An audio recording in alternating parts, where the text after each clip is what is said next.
नमस्कार, स्वागत है आपका। मैं हूं आपके साथ नाया शर्मा। शुरुआत करेंगे बुलेटिन की आज की तमाम अहम खबरों के साथ। बीजेपी ने रविवार को लोकसभा चुनाव के लिए संकल्प पत्र जारी किया है। खास बात यह है कि इसकी पहली कॉपी हरियाणा के किसान को सौंपी गई है।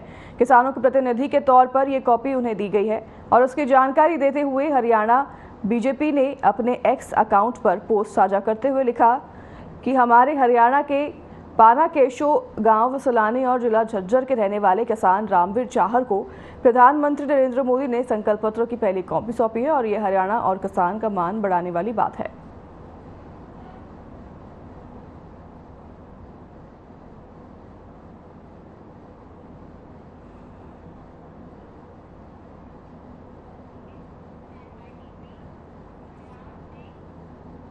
प्रदेश के उद्योग मंत्री मूलचंद शर्मा ने अंबेडकर जयंती के उपलक्ष्य में बल्लभगढ़ के अंबेडकर चौक पहुंचकर डॉक्टर भीमराव अंबेडकर की प्रतिमा पर पुष्प अर्पित कर दिन की शुरुआत की। तो वहीं बल्लभगढ़ में जगह जगह अंबेडकर जयंती को लेकर कार्यक्रम आयोजित किए गए। इस मौके पर उन्होंने कहा कि भारत रत्न डॉक्टर भीमराव अंबेडकर का नाम तब तक रहेगा जब तक सूरज चांद रहेगा।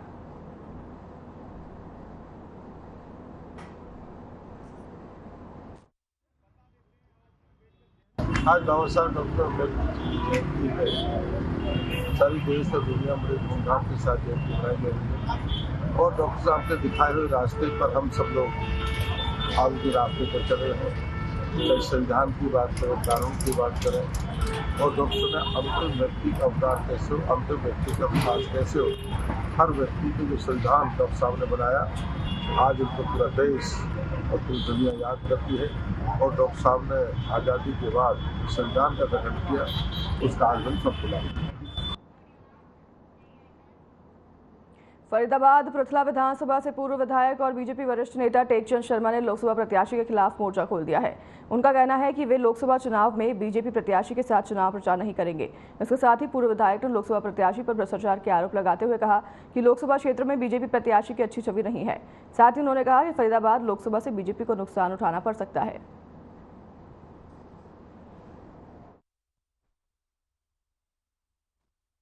देखिए, जहां तक बात है प्रचार प्रसार की बात, ना तो मेरे को किसी संगठन के पदाधिकारी ने कांटेक्ट किया, ना ही किसी अन्य पदाधिकारी ने कांटेक्ट किया और ना ही मेरे को प्रतिनिधि से उम्मीद भी नहीं है।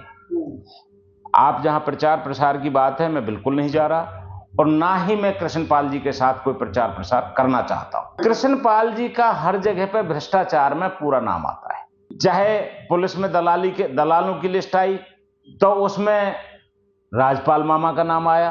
वो मामा कौन है? अन्य जगह पे देखो, चाहे पुलिस की बात हो, उनमें इनके चेले चपाटों का नाम आता है। भाई, इस तरीके से भारतीय जनता पार्टी को बदनाम करके ये लोग इस तरीके का माहौल क्रिएट कर रहे हैं। उससे अच्छा है कि अपने शांति बैठें और वोट देने की बात है, एक वोट दे आएंगे। भाई, ये तो जब पता लगेगा जब जिस टाइम पे इलेक्शन चालू हो जाएगा, और इलेक्शन जब चालू होगा ना, शायद अब की बार बड़ा संघर्ष में इलेक्शन होगा। बीजेपी प्रत्याशी पर गंभीर आरोप लगाते हुए टेकचंद शर्मा ने अपना बयान दर्ज करवाया है। बीजेपी नेता है टेकचंद शर्मा, जिन्होंने फरीदाबाद से कृष्णपाल गुर्जर पर ये आरोप लगाए हैं भ्रष्टाचार के, और उन्होंने कहा है साफ तौर पर कि वो किसी भी तरह के प्रचार में शामिल नहीं होंगे। साथ ही उन्होंने ये भी आरोप लगाए हैं कि कृष्णपाल गुर्जर कई भ्रष्टाचार में शामिल हैं, उनके साथ कई और उनके चेले हैं जो कि भ्रष्टाचार में लिप्त हैं। आरोप लगाते हुए उन्होंने साफ तौर पर कह दिया है कि वो किसी भी तरह के प्रचार में शामिल नहीं होंगे। खास तौर पर फरीदाबाद में कृष्णपाल गुर्जर के लिए किसी भी तरह के प्रचार में शामिल नहीं होंगे टेकचंद शर्मा।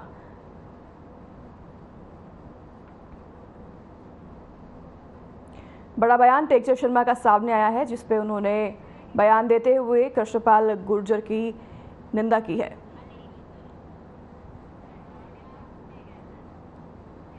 हर बार कई नेताओं के चुनाव प्रचार में जा जाकर उन्हें चुतवाने वाले हरियाणा के पूर्व गृह मंत्री अनिल विज का कुछ दर्द मीडिया के सामने छलका और उन्होंने कहा कि अब वे केवल अपने विधानसभा क्षेत्र में ही प्रचार करेंगे और अपने विधानसभा में कमल का फूल खिलवाएंगे। उन्होंने ममता बनर्जी के बयान पर भी पलटवार किया। साथ ही कांग्रेस के राष्ट्रीय अध्यक्ष मल्लिकार्जुन खड़गे और राहुल गांधी सहित पूरे कांग्रेस पर जमकर निशाना साधा।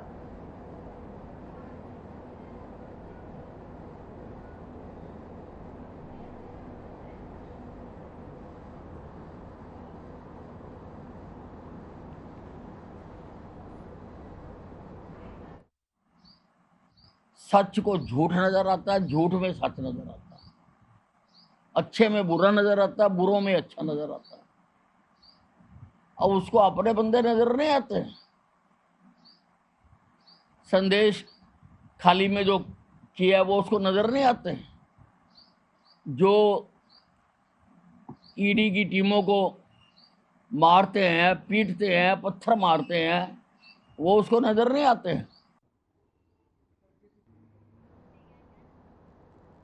एनआईसी हरियाणा की ओर से 18वें लोकसभा आम चुनाव के मद्देनजर इस बार मोबाइल ऐप और वेबसाइट तैयार की गई है, जिसका प्रयोग कर मतदाता पोलिंग बूथ पर लगी मतदाताओं की लाइन के बारे में जानकारी हासिल कर अपनी सुविधा के अनुसार वोट डालने के लिए बूथ पर जा सकते हैं। करनाल में एनआईसी के तत्वाधान में सभी बीएलओ को इस ऐप के बारे में प्रशिक्षण दिया गया। एनआईसी के संयुक्त निदेशक कमल त्यागी ने बताया कि हरियाणा राज्य चुनाव आयोग की ओर से एनआईसी द्वारा बनाए गए ऐप को स्वीकृति प्रदान कर दी गई है। इस ऐप को वोटर्स इन क्यू का नाम दिया गया है। देश में पहली बार पायलट प्रोजेक्ट के तौर पर इस वोटर ऐप का इस्तेमाल हरियाणा के करीब 2.5 दर्जन विधानसभा क्षेत्रों में ही किया जा सकता है। उन्होंने बताया कि इस मोबाइल ऐप को भारत निर्वाचन आयोग ने भी प्रयोग के तौर पर अपनी स्वीकृति प्रदान कर दी है।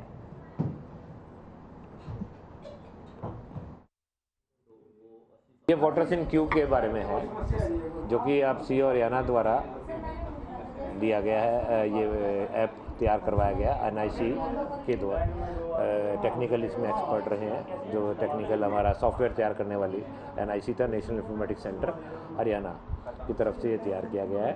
और इसके अंदर 2 तरह से लिंक दिए गए हैं, एक तो वेब बेस्ड और एक ऐप के माध्यम से लोगों को वो जाने से पहले, वोट अपना कास्ट करने से पहले देख कर जाएँ कि उनके बूथ पर कितनी भीड़ है, कितनी नहीं, ताकि उनको जो खड़े होकर परेशानी झेलनी पड़ती थी धूप में या बरसात हो रही है तो उस वक्त, तो वो उस सब चीज़ों से वो बच सके। जी, मेरा नाम है हिमांशु शर्मा। कहाँ के रहने वाले हैं? हम जी प्रेम नगर में रहते हैं और शिव कॉलोनी में हमारा बिजनेस है अपना।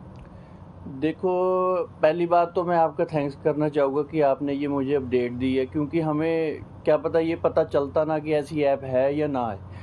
इसलिए पहले तो आपका मैं थैंक्स करना चाहूँगा और आपके न्यूज़ चैनल का। उसके बाद देखिए, कोई भी आदमी यहाँ पे आराम से बैठ के ब्लेम बड़ी इजीली कर देता है कि सरकार ये नहीं कर रही, वो नहीं कर रही। इसलिए हर एक बंदे को वोट डालना चाहिए। जिनको आप सपोर्ट करते हैं, जिनसे आप इतनी आशाएं लगाते हैं, तो आप उनको वोट ज़रूर करें।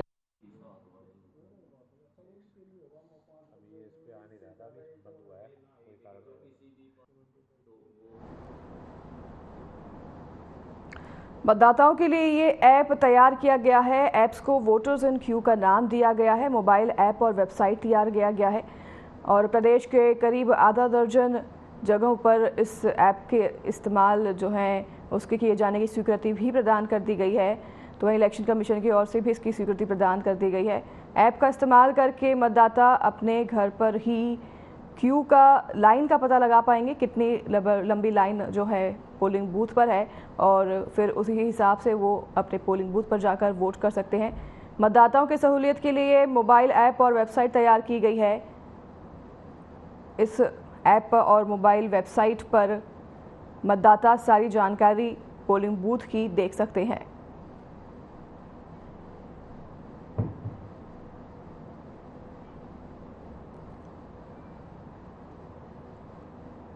तस्वीर हम आपको आपकी स्क्रीन पर दिखा रहे हैं। ये वही वेबसाइट है जिसके इस्तेमाल से आप पोलिंग बूथ की जानकारी ले सकती हैं।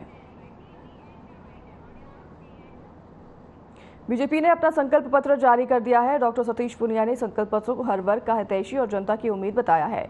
उन्होंने कहा कि बीजेपी ने संकल्प पत्रों में केवल वही बातें कही हैं जो पूरी की जा सके। इसके साथ ही उन्होंने चुनाव में जीत का दावा करते हुए कहा कि लोकसभा चुनाव में बीजेपी 400 पार का आंकड़ा आसानी से पार कर लेगी।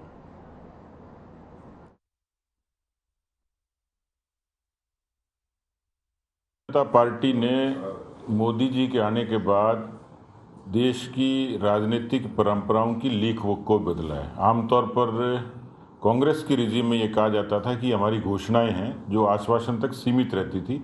हमने इसको संकल्प का नाम दिया है और उस संकल्प से पहले जो पृष्ठभूमि है उसमें जो बुनियादी विकास है उसको ताकत देने का काम किया है। जन धन के जरिए, उज्ज्वला के जरिए, आवास के जरिए, आयुष्मान के जरिए छोटी छोटी योजनाओं से लोगों का जीवन बदला बड़े वैचारिक मुद्दों का भी 370 से लेकर राम मंदिर तक जो देश में मसले होते थे उनका समाधान किया।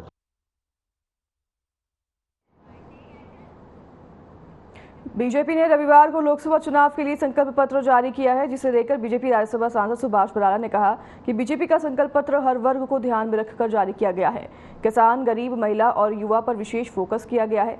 तो वहीं उन्होंने आगे कहा कि ताकि इनको खुशहाल किया जा सके। और वहीं बीजेपी के 10 वर्ष के कार्यकाल के दौरान किसान खुशहाल हुआ है, ये भी उन्होंने कहा है। तो वहीं किसानों को फसलों के उचित भाव भी मिले हैं। वहीं प्राकृतिक आपदा की हालत में उन्हें उचित मुआवजा भी दिया गया है, ये भी उन्होंने कहा, ताकि उन्हें आर्थिक नुकसान ना हो।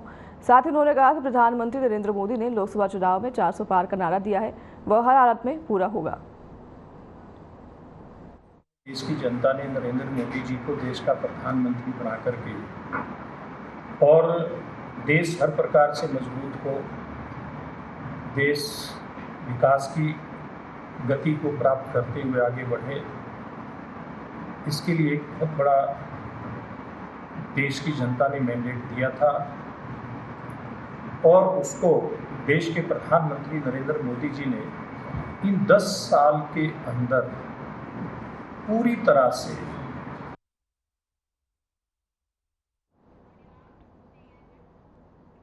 अंबाला के बराड़ा के श्रद्धालुओं से भरा मिनी ट्रक पलट गया, जिसमें 18 श्रद्धालु घायल हो गए हैं। ये सभी लोग त्रिलोकपुर से माथा टेक कर वापस कैथल लौट रहे थे। इसी बीच अंबाला के पास बराड़ा के गांव अयोध्या में मिनी ट्रक का टायर फटने से ट्रक पलटी खाकर नीचे गिर गया, जिसमें बैठे सभी श्रद्धालु घायल हो गए। फिलहाल घायलों का उपचार अस्पताल में जारी है। चलिए, तो वक्त हो चला एक छोटे से ब्रेक का। जल्द हाजिर होंगे आपके पास इस ब्रेक के बाद।